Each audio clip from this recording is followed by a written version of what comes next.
Hello and good morning. You are very welcome to the latest in the series of Teagasc Farm Business Options webinar and our first webinar of 2021. My name is Donal McCabe and I'm a dry stock advisor based in Teagasc and Longford, and I'll be the host of today's webinar. Today we are looking at farm diversification in counties Roscommon and Longford. Just a quick reminder to what we mean when we are talking about farm diversification. Farm diversification is when farmers explore interesting ideas to think outside the box to generate additional income for their farm, from their farm.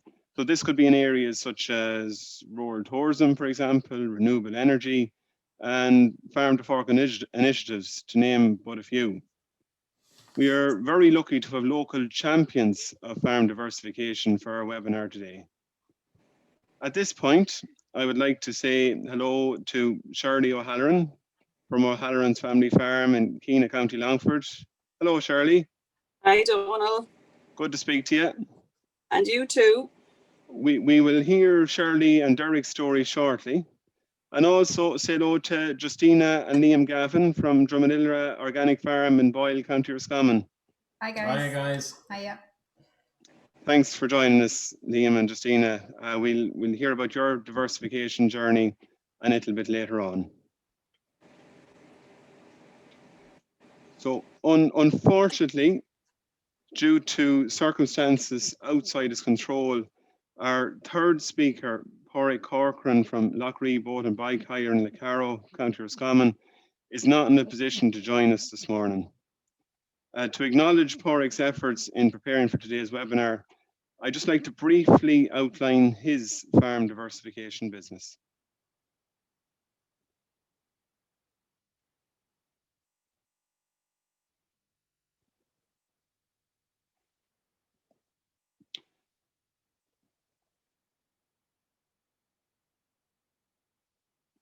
So Padraig is from a typical dry stock farm in Lough, near the beautiful Lough, and a number of years ago, to supplement his farm income and to complement his love for the environment and his passion to share this love with other people, he set up the Lough Boat and Bike Hire business. So as you can hopefully see there on your screen,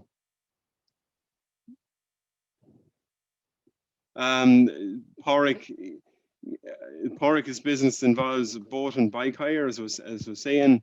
They supply fishing boats with all the gear, bikes so that you can tour the surrounding area. And look, it is a very, very scenic, lovely area, lovely part of County Roscommon. He also provides guided boat tours to St. John's Wood and around Quaker Island. So Padraig is just an example of a farmer, I suppose, in County Roscommon showing great initiative, to kind of take the leap into farm diversification and to set up a business, to share the surrounding countryside with other people and look to benefit, I suppose, as a result, in terms of the future prospects for his farm. So thank you, Padraig, for all your help in preparing for today, and the best of luck into the future. So now I invite you to sit back, enjoy, and learn from our wonderful speakers today. I invite you to type lots of questions through our questions and answers function at the bottom of the screen. Only the panel will be able to see your question. And we will try and get through as many as possible after both presentations. So with that, I would like to introduce our first speaker, Shirley O'Halleran from O'Halleran's Family Farm. Shirley and Derek O'Halleran from O'Halleran's Family Farm are a husband and wife team farming together in Keena since 1998. They both grew up on farms and wanted to be able to continue farming. They didn't have a huge amount of land and were looking at alternative enterprises in the hope that one day they could both farm full-time. That is when they started looking at free-range egg production. Shirley gave up her job in 1998 and their flock of point-to-lay pullets came in early February. They started off with 3,000 birds, and in 1999 expanded the house to 4,250 birds. In 2001, a second shed was built to house 4,300 birds, and a further expansion was completed in 2008, which included the construction of their own packing centre, application to the Department of Agriculture for a packing licence, and the brand O'Halleran Family Farm grew from there. Shirley and Derek have recently started a new venture also by introducing a dairy herd with a robotic milking system, as if they weren't busy enough already. So a really interesting story.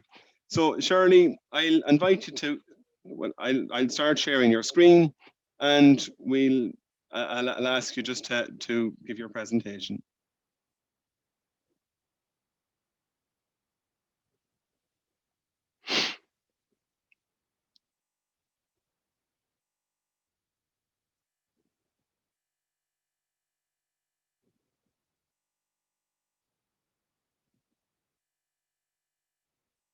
Sorry, Shirley, you're just muted there. I'll just ask you to unmute. Is that okay? That's perfect, Shirley. In 1995, we moved here to Keena. We started off, we were both working away from home. Derek was driving a digger for somebody else, and I was working in the personnel department of an electronics company in Longford, which I suppose, was a fantastic experience, and learned a lot about employing people and wages and all the rest of it, which came in handy in years to come. But we were there, I suppose in 1998, had both grown up on farms. It was in our blood, I suppose, as it has to be. And we just really wanted to be able to do something on the land at home. We started looking at various different enterprises. Because the land, we didn't have a huge amount of land, dairy in or that wasn't suited to us at the time. So that's when Derek was actually working on the digger, and the man that he was working for had said to him that his neighbouring farmer had gotten into free range egg production, and Derek was very interested in it, and the farmer said he'd bring him down to have a look at the neighbour's shed and all the rest, and I suppose that was the beginning of it. We went off on holidays that year, and a team drained for the whole week we were away, so we came home early and said we'll head off and look at different poultry units and decide what we were going to do. That was in August, and in September of that year of 98 we applied for our planning permission, and it was a lot easier getting planning permission back then. We had got in 3 weeks. On the 4th of November 98 we started digging out the site for our new shed, and we continued on working full-time, both of us, but we did an awful lot of the work for the shed in the evening times and night times and early mornings.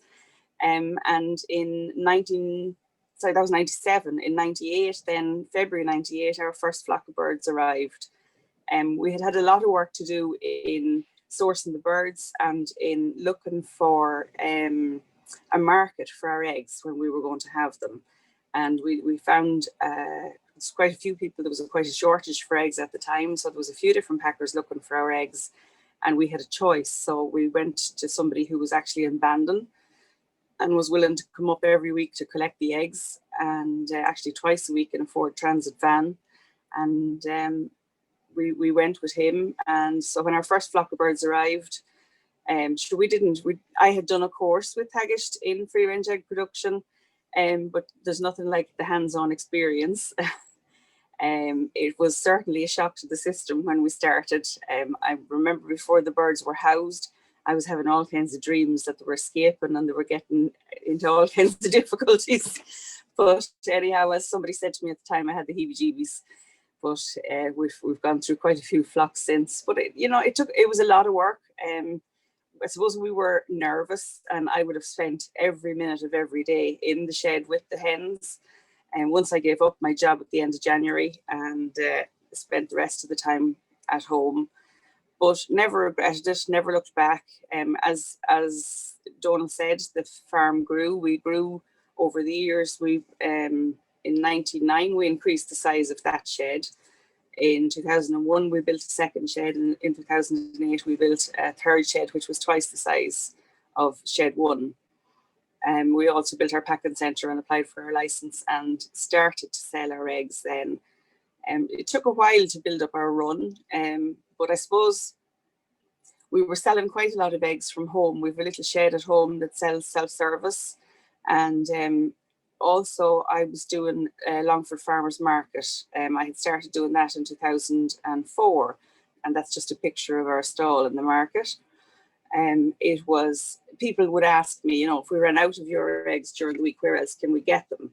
And it was either come to the farm or they'd have to wait until the following week. So I suppose that was what sowed the seed in getting the packing centre and the licence up and running for that. And now our eggs are all over every shop, hotel, restaurant, coffee shop in Longford, Roscommon, parts of Westmeath as well. It's definitely a lot of work. It's time consuming, but we have 2 children who are very interested in the farm as well, and they between the 4 of us, and we do have a couple of people, 1 full-time employee and a couple of part-time people, but it's our own business. It's very rewarding even to go to the farmers market and for people to get the feedback from people when they say to us that our eggs are so popular. They're popular because they're fresh.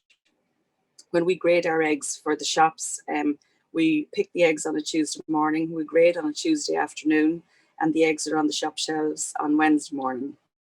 So we like to think that we're the only packing centre that can manage to do that, certainly in the Midlands anyhow. As Donal said, we didn't have enough to do, and we ventured into dairying in the last couple of years. And yes, we built, because we'd had sheep also and sucklers.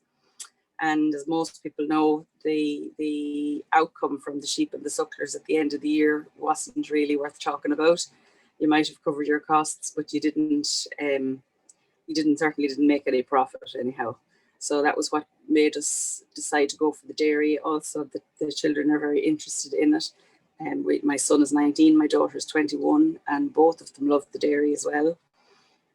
It's a robotic dairy herd, and we only started milking a year ago, but our first year has gone, not obviously without a hiccup, but it has gone well, so it's enjoyable. I think that's probably more or less all I can say, Donal, unless there's some questions you want to fire at me, but that basically Shirley, covers this. I suppose just what I was thinking, just myself, just during the course of your presentation, and thanks very much for your presentation. In terms of free range, in terms of the poultry, Shirley, I suppose what gave you the idea in terms of getting into that venture? I know you were looking at a few different alternative enterprises. Did you have a background? Did either Derek or yourself have a background of poultry in your farms growing up, or where did this love and passion for the hens come from? I never had anything to do with poultry in my entire life. Derek would have had as a child, would have always had hens and ducks of his own. I suppose we just liked the idea of being able to produce a food product from animals whose welfare was an extremely high standard.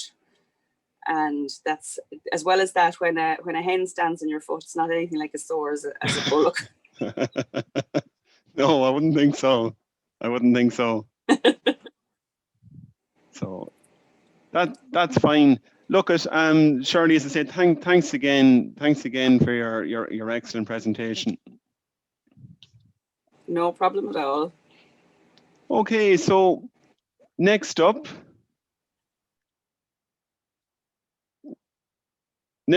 we have the story of Dumanilra Organic Farm.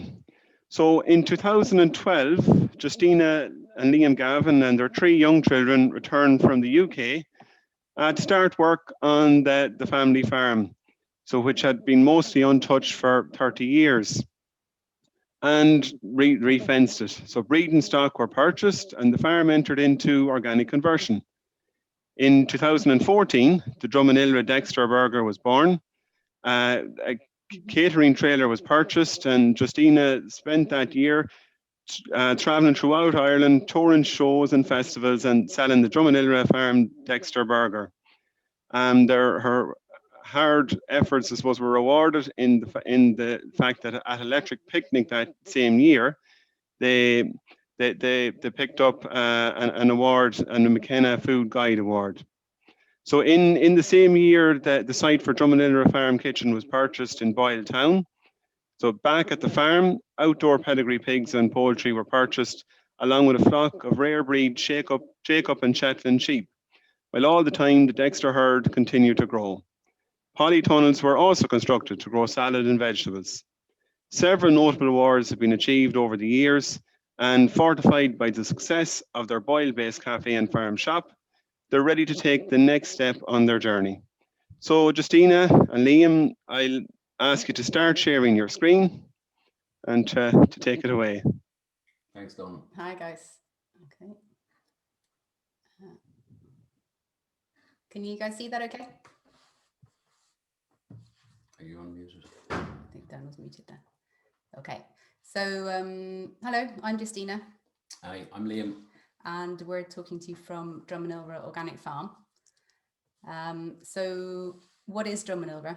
I think Donal's given you a little bit of the backstory there, but basically we're an organic farm with farming pedigree Dexter cattle, mixed livestock, and we have a market garden.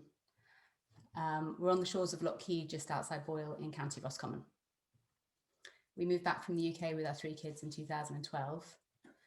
And Dumanilra, it's the townland name of the original family farm here, and it's the anglicised form of the Irish. It means Eagle Ridge. So yeah, we've been farming here for about 150 years.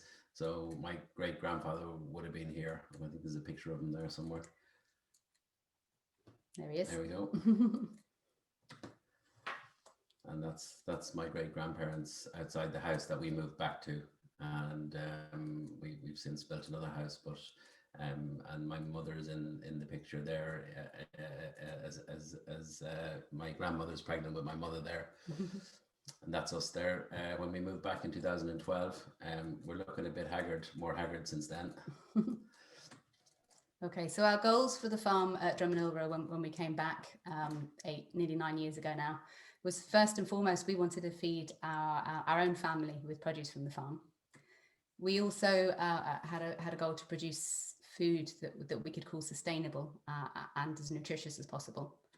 But we also wanted to create a commercially viable farm business, and to do that by selling direct to our own customers and selling farm produce, which is high welfare as we can make it, that it's organic, local, gentle on the environment, and also tastes great.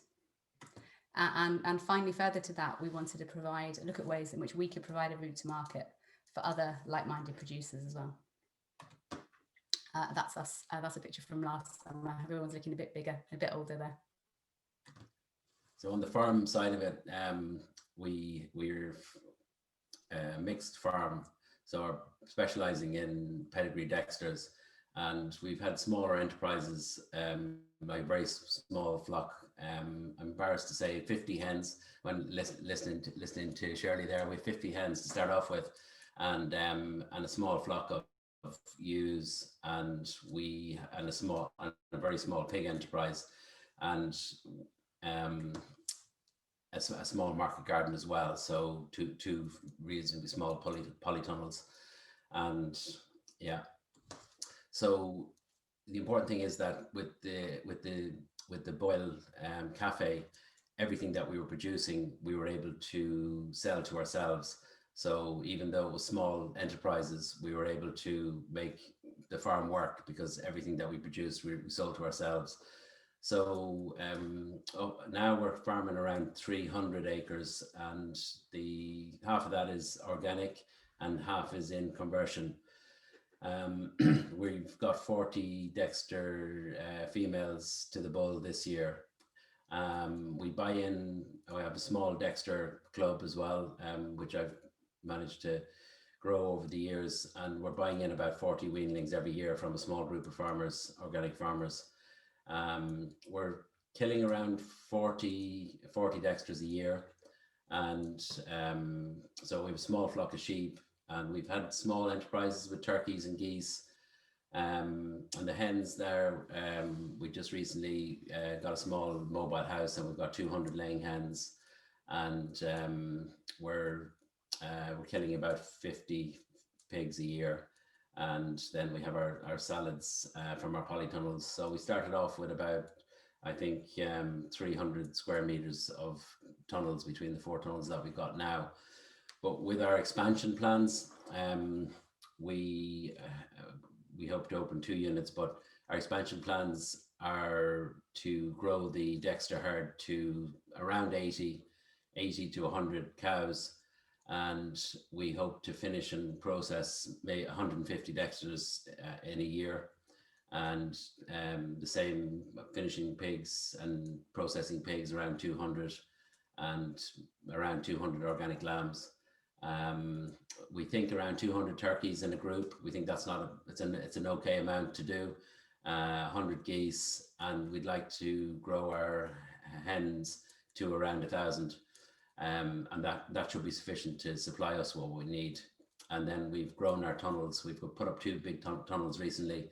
So now we've got about 900 square meters of tunnels. So that's where we are in the farming. So that's kind of the plan for the farm.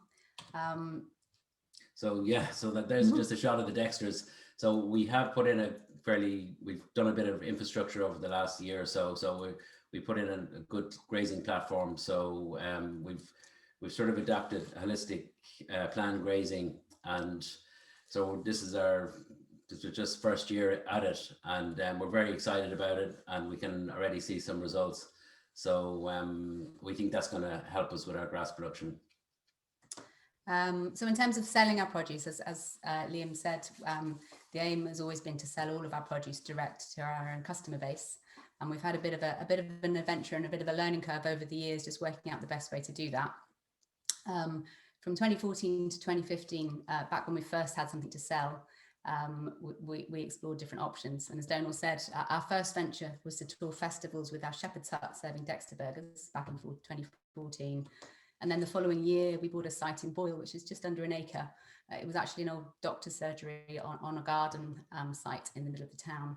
And we parked the shepherd's hut in the garden and served Dexter burgers and teas and coffees to the local population, and put picnic tables in the garden. There's some pics. So that's us at the Electric Picnic and Ploughing Championships. And there are some pictures of the early days in Boyle with the shepherd's hut parked in the garden. And then the following year, it was the shepherd's hut venture was such a great success, and the local community was so supportive. We spent a little bit of money on renovating the old house and converting it into a farm shop and cafe. Every item on the menu featured an ingredient we'd produced ourselves on the farm. And the Dexter beef was the Dexter burger was really our kind of signature dish, if you like. And as Donal said, we won a couple of great awards over the years there. There's some more pictures of the Dumanilra farm kitchen, as we called it. And we traded there until the end of 2019. And then we closed up shop because we have big plans for the following year, for 2020. So where next? So the plan was that 2020 would be a great transformational year for us, or so we thought. We had plans to move from supplying 1 small unit in Boyle to 3 busy locations over the next 3 years. We'd sold a business in the UK and we had funds to invest. And we secured 2 high-profile sites, one in Corcoran and one in Strand Hill. And we'd also got planning permission for a redevelopment of the site in Boyle. We also had plans to scale up and streamline the various enterprises on the farm, as Liam's outlined there, so that we could supply ourselves in the 3 units. And we wanted to continue to develop the network of producers we work with. Our 300 acres won't be able to supply all of the produce for the 3 sites. But as I said before, the plan has always been about working with like-minded producers and hopefully providing a route to market for others as well. And also to add a food tourism element to the farm, so people can visit the farm and see where the food's coming from, that they're eating and purchasing in the farm shop and cafes. So the site in Carrick, it was an old KFC building. It's on the N4, just on the way into town. With plans to turn that into, we think, Ireland's first ever organic drive-through restaurant, again selling produce from the farm in a small farm shop. and on the menu in the cafe. The site in Strand Hill is a former pub down near the seafront, and the concept again for there is a takeaway element, but also a nice kind of eat-in, family-friendly environment, and a small element of farm shop retail as well. And that's on the Wild Atlantic Way, so it's a really busy location, really high footfall, especially in the summer. And finally, we had very ambitious plans to redevelop the site in Boyle. It may not look quite like this when we actually get to do it, but the idea was for it to be a kind of a hub or a little sort of foodie visitor destination, really, with a farm shop, a cafe, an organic butchery and bakery, an organic microbrewery, and also a small teaching kitchen. However, then in March 2020, everything changed. So we kind of had to adapt very quickly. We put our plans to open the new farm kitchens on hold until we were clearer about what the impacts of the pandemic would be. And we had the 3 premises sitting there empty. So we decided, okay, well, what can we use them for just for now? We used social media to promote and host pop-up farm shops, which we hosted kind of once a week in the 3 locations in Carrick, Boyle and Strand Hill. We also launched a WooCommerce store for the farm produce. We opened an account with DPD to send parcels nationwide. There's some pics. That's us, the big billboard there. That's us announcing the pop-up shops in the KFC unit. Our organic meat boxes, organic veg boxes that we did. We employed around 9 people full and part-time over the year last year with the online scheme, and got the kids involved as well, as our oldest son, Fionn, carrying a crate there. We sold, so the products that we sold through the pop-up shops and online were organic fruit and veg, organic Dexter beef, lamb, chicken, pork, organic eggs, organic wine, coffee, and local honey that was produced by another producer near the farm. It was all produce from our own farm, everything we were producing ourselves, and then supplemented by produce sourced from other organic producers. And it was amazing, a massive learning curve, really, really busy, really labour intensive. But from the initial 25 orders that we took in the first week in May, we were taking over 150 orders a week by Christmas. In the 6 months that we operated, we supplied over 3,000 orders and a turnover of approximately 160,000. And there's some pics of some of the products, our little laying flock, so the eggs, the veg, and the Dexter beef. There was great feedback from customers, and we really felt like that the experiment kind of proved to us that there was a market for the kind of produce, the kind of food that we're producing. I think with COVID, people definitely seem to be asking more and more questions about where their food comes from. They want to shop local. They really want to buy food direct from the producer if they can. There's a keen interest out there in organics and organic food, and also in the impact of farming methods on health and the environment. So for us now, 2021, what are the next steps? So we actually paused the online scheme just since Christmas, with a view to really focusing all our energies this year on opening the farm kitchens at the permanent locations as soon as possible in 2021. We'd like to relaunch that online business later on in the year, but with improved infrastructure and a more efficient website. We're investing in some bespoke packing facilities here on the farm for that. And then also to continue to invest in the farm infrastructure and the Dexter herd. And to continue to sort of revive the project we had to develop facilities to accommodate farm visits here at the home farm. So that's us. Watch this space. And thanks very much for listening. Okay, Liam and Justina, thanks to you as well for an excellent presentation. I'm sure that everyone watching will be in agreement with me. There's more than O'Halleran's, there's no shortage to get up and go with the Gavins either. It's a fairly hectic couple of years. Justine and Liam, you mentioned COVID. Obviously, that's one of the, if not the biggest challenges for most business now at the moment. But apart from COVID, what would you have seen as some of the biggest challenges in getting to where you are today? Like, what I suppose were the biggest obstacles to try and overcome from when you would have started up? Well, I think one of them is, from me on the farming side, is having the enterprises at the right scale and having the right infrastructure in terms of for the cattle, in terms of sheds and handling facilities, and I suppose that would be from my side, but also I suppose in terms of finding the right group of people to work with. You know, we want to try and find people who are bought into our project and our philosophy, and so we think that's going to be hard to find those people, but we are getting closer and closer as time goes by. So and time, you know, with the kids and everything else, time is a big factor as well. I think also because we haven't really made it easy on ourselves, we're doing a lot of different products, and so that's quite a challenge. You know, every enterprise that we're doing has its own challenges. It's its own little kind of micro business, I suppose, in its own right. So there's a lot of, because we're doing the production on the farm and the processing and then the final sales as well. You know, that's kind of all the elements in the food chain for a lot of different products. So it's quite complex. Yeah, that's great. Look, we have lots of questions coming in, and thanks to everyone for, you know, submitting your questions so far. If you have other questions, if anyone else would like to pose a question, don't be shy. The Q&A tab, just a reminder there at the bottom of the screen, you just type in your question and I'll do my best to try and put the question to Liam and Justina and Shirley before the end of the webinar. But if not, we'll endeavour to answer the question through email after the webinar. So look, I suppose just to kick things off in regards to the questions, just a question here for Shirley. Shirley, the first question just that I'm looking at for you here, is the market not awash with free range eggs, or are there opportunities for more farmers in this area? So it's a competitive enough industry, I suppose is where the question is coming from. Yeah, like it depends on times of the year, and it depends on, generally the cycle of the birds laying is from they're housed until they go is 14 months.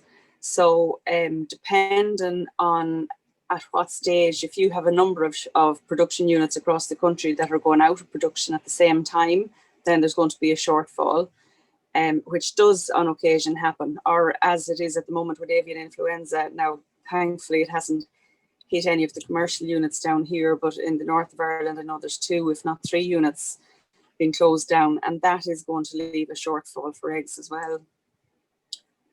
Yeah, so just there was actually a question on the avian flu, Shirley. So could you just elaborate a bit more for that, I suppose, in terms of the challenges that's putting towards the poultry industry at the moment, the avian flu, and I suppose how you're doing your best to kind of mitigate against that? It's a huge challenge, and it's an extremely worrying time for anybody that has poultry. Like, it's our livelihood, and because our birds are free range. And having said that, I know that the units in the north of Ireland weren't free range, so it was human beings that carried the disease into the sheds rather than the birds picking it up outside. So even housing your birds isn't the answer by any means. You know, you can use all the foot dips and all the protective clothing that you possibly can, but it's no more than COVID. It's a very, very bad virus, and it's very easily spread. Our birds are in now since Christmas time, and the Department of Agriculture has a housing order on them, so we cannot let them out anyhow. That in itself creates a lot of problems, in that the birds now, they're in what we call the veranda area, so they still have an area in the shed that they're laid out during the day where they can scratch around and behave naturally, but they can't come out and scratch for their worms and eat their grass and do the bits and pieces that they would. So we have to try and keep them entertained. They get bored. If they get bored, they eat, and they'll eat a lot more than they should do. I know with the last housing order, when we had avian flu, our birds ate an awful lot more than they were supposed to. That in itself then increases your egg size, which reduces your shell quality, and your birds aren't going to last as long. So we try and keep them entertained with like bales of straw that they can pick at in the veranda area and scatter around, and other bits and pieces, that anything that keeps them entertained, that they will, you know, be happy and contented. Okay, that's great, Shirley. Thanks. Liam and Justina, we'll just switch to yourselves there just for the moment. There's a question here, I suppose, in regards to the Dexter beef. So your opinion, I suppose, in terms of why you think Dexter beef is better than Angus or Hereford, which have a higher carcass weight and lower carbon footprint in the I suppose the person's opinion that was asking the question. Yeah, I suppose, well, on the Dexter and Hereford, I suppose we all know that a lot of those cattle are crosses from the dairy herd. Ours are developed into a beef animal, and they're slow grown. We don't kill anything that's under 2 years of age. So when we kill our animals and hang them for 3 weeks, we know that beef is going to be very good. And I suppose the Dexter compared to the Angus and Hereford, the Angus and Hereford are ubiquitous now because of the dairy side of things. So we're not saying that there's anything wrong with that beef, but we're just standing by our own product, and our customers are giving us the straight answer to that. And I'd just be very interested to understand about your carbon footprint calculations. But anyway, our animals are very small. They're about 60% of the size of the conventional animals that you talked about. And so we can keep nearly 2 animals for the same amount of space, and they're lighter on the ground, and so I think they have a less of an environmental impact, to be honest. Okay, that's fine. Just to follow on in terms of the grazing, there's a question here in regards to holistic grazing was mentioned. Could you just expand on that a little bit in terms of what you mean by holistic grazing? Yeah, we've just, this is a kind of a new area for us. So we've started looking at this over the last, I suppose, the last 6 months. So it's a way for us. It's in practice. It's animals moving from paddock to paddock at a rotation. And the rotation is usually 30+ days. And but in compare, like, I know people will talk about the dairy guys and then the way they're practicing something similar, but in the holistic plant grazing, there's the time period is much greater for going in, and a much larger number of animals go in to graze on a very small area. And they could be moved, they could be moved at least once a day and sometimes twice a day, depending on the paddock. And the idea would be that the animals they act as a kind of the way animals used to act in the wild. And so a lot of the grass, some up to 50-60% of the grass could sometimes get trampled back into the ground, and that sounds crazy, but when you operate the rotation, it's amazing the recovery, and it's amazing the quality of the grass, and and most importantly, it improves the soil, and that's really what we're trying to do, is improve the soil. Okay, thanks very much, Liam. Shirley, I'll just hop back to you now. Look, possibly you might have the answer to this, but just if you don't, that's okay. We'll find out the information anyway. Courses available to do before you go into poultry.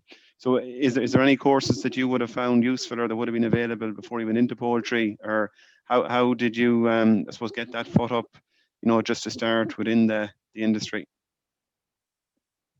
Yeah, the original course that I did was, I suppose, 22 or 23 years ago, and it was run in Ballyhaise. I think the poultry section has gone out of Ballyhaise Agricultural College now. I'm not sure if there's a section in Athenry that do anything to do with poultry. I'm not sure. I know that I did a college course recently in the last couple of years through one of the packers that we supply, and it was in Scotland. It was a 2-year course, a higher national certificate in SRUC. But other than that, I don't know what else is available here. It's okay, Shirley. And just to the best of my knowledge, look, I'll get clarification on this, but I think there is a poultry advisor kind of reinstated now in Ballyhaise. There wasn't one there for a number of years, but Teagasc Ballyhaise, they have the poultry advisor there again now. Okay. A question here in labour, in regards to labour, Shirley. Like, obviously, what you're at there demands an awful lot of time, and there's no shortage of labour required in terms of developing a new dairy enterprise. So, and I know you're I suppose lucky in the fact that you have your two children there give you a hand on the farm. But is labour a big challenge in terms of trying to keep all going? How do you manage that? Labour would be a huge challenge. We do have one man works full time with us. Then myself and Derek would be full time. Rebecca and Keith. Rebecca's doing an internship. She's in third year in college at the moment. She's doing an internship with Borbia, so she's here in the mornings and the evenings. She feeds all the calves. Keith is also in Ballyhaise Agricultural College, and of course with COVID, both of them are at home anyhow at the moment. So they're here for the evenings and mornings for helping out. And then we have about 3 part-time people that come in for grading eggs and picking eggs, and we try and streamline everything, and that we've one day where you do the grading, and then you have another day where you do your deliveries, and on a Friday is farmers market day, and I consider that my day off. We're outside on the market square in Longford town, and I have a friend who says I have a very warped opinion of what a day off is, but I love it. We're 14 or 15 years doing it now, and I wouldn't miss it for the world. We haven't done it for the last 4 weeks because of Christmas and COVID. But it's my day where I get out and I meet people, and you get all your feedback, and it's lovely to talk to people and hear exactly what they think of your product. To get that feedback, I think is just brilliant. Lovely. And Shirley, I'll just throw one more question at you just before I jump back to Liam and Justina. Infrastructure in terms of the organic hen farms, in terms of the free range farm, did you need much in the way of infrastructure, or have you developed much in the way of infrastructure supposed to manage the hens? Well, I suppose it takes quite a lot. We have, in certain, the older sheds aren't as obviously as well run, or as they're more hands-on. There's a lot of the extra legs are picked all by hand. In the newest shed, they go through a farm packer which packs them onto the trays, which is brilliant. But it saves a lot of time. But it's all time is the most valuable component on the farm here. Okay, that's great. Thanks. Just a question here, just for Justina and Liam. What breed of pigs do you keep, and are they aggressive in nature? So I suppose pigs, that have that reputation with a lot of people in terms of being stubborn and aggressive. So yeah, it's mostly with the aggression. I think that would be maybe boars would have that reputation, but that'd be true for any boars of any breed. We work with a family farm in New Ross, Talitha Dorn and Don Cashman, and what we've been doing recently is buying pigs that are for finishing. And so we would get enough pigs that would last maybe a couple of months, and because it's a long way down, so we would meet halfway. But the breeds that they do, some of the breeds that they do actually some of them are from our own sows that we sent down there. But I think that most of it's mixed breeds, and it's usually a rare breed cross. So something like a Tamworth or Saddleback or Gloucester Old Spot, a Berkshire, and crossed with a more commercial breed like the Duroc, or which would be really good because they've got good outdoor qualities, or the traditional breeds of the the landrace large white. Okay. This is a question that comes up commonly, I suppose, when talking about farm to fork initiatives, and for good reason, in the sense that it can be a minefield of an area to go into. So look, I suppose in terms of your own experience in doing what you're doing in terms of selling food directly to the public, what agencies do you have to engage with when selling food directly to the public? And can you give us an idea of the regulation involved? Yeah, is that for us? Yes. Yeah. I'd say the Environmental Health Office, first and foremost, of the EHO, and you kind of mentioned the EHO and people kind of get a bit anxious or a bit nervous, but we found them to be a really fantastic resource. Any enterprise where you're wanting to produce food, to sell food direct, just to engage with them first of all before you do anything. They're a really great source of advice. You know, they'll advise on what you need in terms of your processing facilities. They'll look at layouts for you. You know, they'll tell you everything you need to know. And you know, not to kind of like launch into a project and then speak to them afterwards. You know, if you get them involved right at the beginning, they'll really help you get things set up the way you need to. In terms of the farm production end of things, the Department Fag and Teagasc have been great. We also set up a packing house for our eggs and registered as egg packers this year, and the department's been really helpful in terms of coming out and giving us advice on what we needed. And I suppose if you're thinking about our product, to think about all the elements involved in that product, you know, first of all, obviously what the product is, but also you need to think about packaging for the product, labelling for the product. There's a lot of rules and regulations around food labelling. And the Food Safety Authority of Ireland, there's loads of information on their website, on the FSAI website, around that as well. Yeah, I think if you're going to do one of those enterprises, I think the thing would be to do it on a scale that would be worthwhile. If you're going to get involved in all those different, if you're going to get involved in setting up the infrastructure and the labeling and following all the guidelines, I think your enterprise just has to be of the right scale. So that's what I would say anyway. You know, in terms of enterprises, so just research it really well, but go at it. And also in terms of marketing the product, you know, so we're registered with the Organic Trust. We're an organic farm, so we're certified with them. So that organic label is really important, and to have that branding on the product.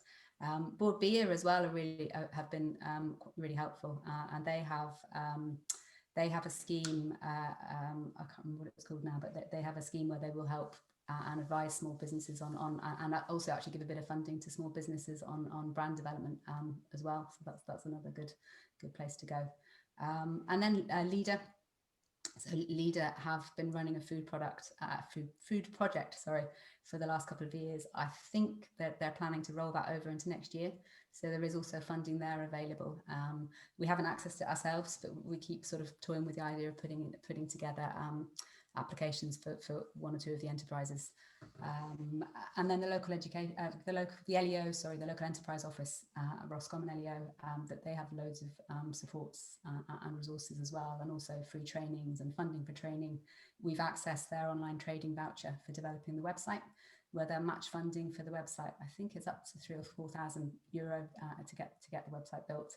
So there's actually lots and lots of support out there once you go looking for it. Yeah, that was just a kind of a question that I was kind of coming to afterwards, Justina, that you've kind of answered it there, in fairness to you. The supports and grants that you got, so just to reiterate, you just went through your local enterprise office and Leader. They would have been the main supports that you would have received. We haven't actually received any Leader funding. We're looking at whether at applying to them. But, okay. That's great. Shirley, I might just put the same questions to yourself, if that's okay, because obviously they're very relevant in terms of what you're doing as well. So I suppose in terms of the agencies that you have to engage with when selling food directly to the public, and just a little bit in regards to the regulation, you know, with yourselves there as well, please. Yeah. Initially, it would have been the Department of Agriculture. The free range egg production comes under their remit, so they would come and audited us roughly every 12 weeks. We joined the Board B Egg Quality Assurance Scheme back probably 20 years ago at this stage, the original Egg Quality Assurance Scheme. We would have a mini audit with them every month. And then every 18 months, we'd have a major audit. The amount of paperwork that's involved in the poultry for Board B is just colossal. Out of the 3 sheds, I have 3 lever arch folders that correspond with each shed. And then I have 1 master folder that corresponds with all 3 sheds. But it's just a huge amount. That takes a huge amount of time. Whereas initially I would have spent most of my time in the sheds picking eggs and looking after the birds and grading eggs. Now an awful lot of my time is spent doing paperwork and somebody else has to do the egg end of it. And I suppose I miss that part of it because initially that's what I gave up my job to do. But anyhow, there we are. But so the Department of Agriculture, Board B, the Environmental Health Office, and they probably would be the 3 that we would have any dealings with. The EHO is mainly because we do the market. They come and they audit us at the market. But the department and Board B would be very regular audits. Okay, and then in terms of funding, in terms of, would you have received any grants, throughout the years in terms of when you were? No, we never received any grants for the poultry at all. That's fine. That's okay. Just a question here in regards to keeping the hens safe from foxes. I presume the enclosure that they're in would have to be fox-proof, or is there anything apart from that? There's 48 acres of land is fenced off purely for the poultry, and that's fenced with a 5-foot high chain link fence. Then within that, we paddock the birds. There's electrified poultry netting. That is, the paddocks are rotated depending on the weather, of course, every week or every 2 weeks in the summertime. So once it starts to get dark at all, the hens will head for the shed for lights, and they'll head in once they hear the feed running and where the lights are in the shed. So generally, we're ready to close them in at that stage. But you'll always have the odd fox that gets caught in the poultry netting or digs under the chain link fence. Okay, yeah. So look, I suppose it's inevitable that unfortunately that they will get 1 or 2 from time to time. The local gun clubs sometimes come shooting them, and they always say that every fox they meet is heading in our direction. Yeah. Justina Liam. I'll just come back to you now. I'm just scrolling through questions here now because a lot of them are fairly similar in nature.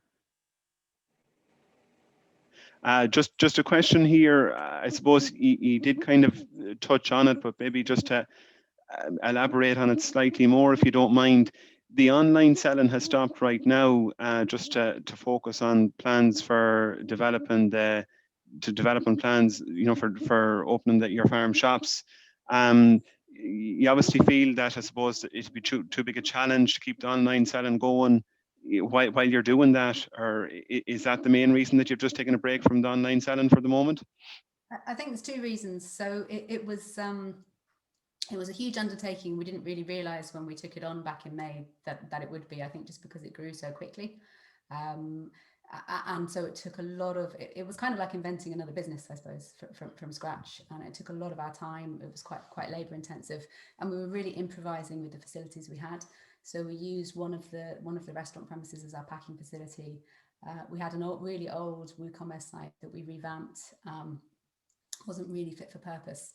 And I suppose with the experience, we just said, there's a really great business here, and we could do this really, really well if we had the right facilities. So partly the reason we've stopped is to actually invest in those facilities. So rather than kind of improvising and making do with what we had, to actually put in place something which is really fit for purpose, and again would enable us to scale it up.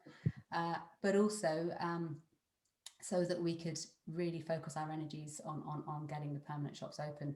We did feel once we'd launched ourselves into the online sales that took everything. So that was all our focus for the last 6 months. And you can't do everything. So I suppose we really want to kind of make sure now that in this year we get the restaurants and cafes open.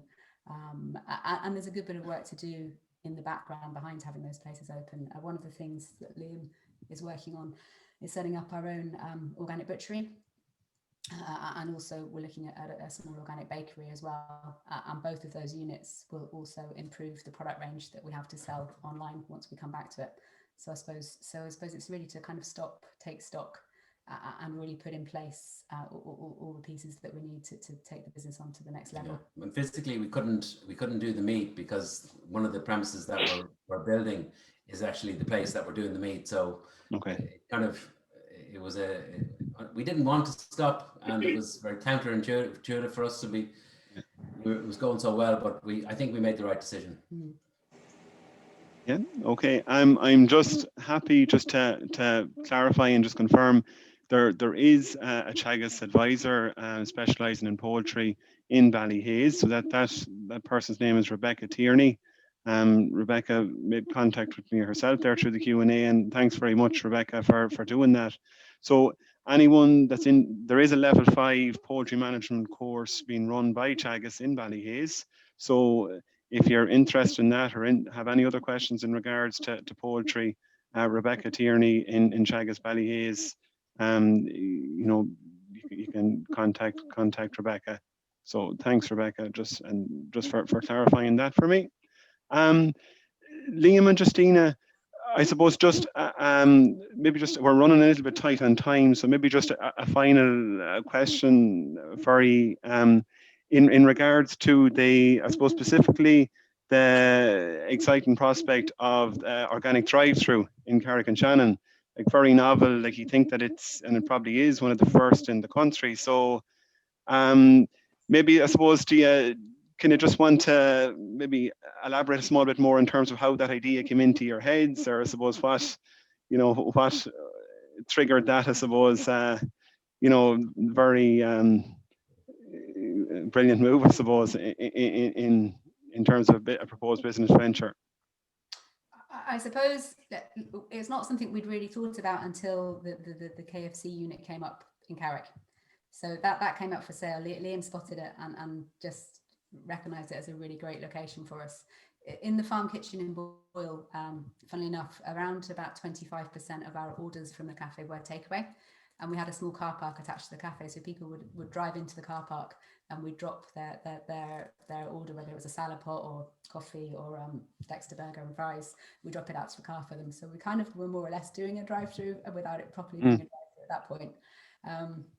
And then when the KFC unit came up and it has a drive-through window, it has that element to the unit already, and we just said, oh my gosh, that'd be amazing. And for me as a mum, the idea of being able to get a drive-through meal, say on the way home after a busy day for the kids, and not feel guilty about it, that's really, really appealing. Yeah. Great. Look, the very best of luck with it. Shirley, just one final question for yourself in regards to just in terms of the dairy enterprise that you have going there. Have you any plans to, and look, I know, I realise you might say to me, well, look, give me a chance, but in terms of, are yourself and Derek thinking down the road in terms of considering the success that you've made from the O'Halleran's free-range eggs? Would you have plans to maybe to diversify the dairy sector in time to come, in terms of maybe selling produce directly from the dairy enterprise to clients, or is that something that you've thought of yet? Well, we're always thinking ahead, sort of thing, but yeah, it's something we certainly have thought about. As I say, we're literally only have our foot in the door in the dairy, and so we need to get all our ducks in a row before we start expanding any further. But it's definitely something that we've been thinking about. Yeah. Okay, that's fair enough. So look, unfortunately, we've run out of time. Look, thank you to you all for tuning into the webinar and for all of your questions.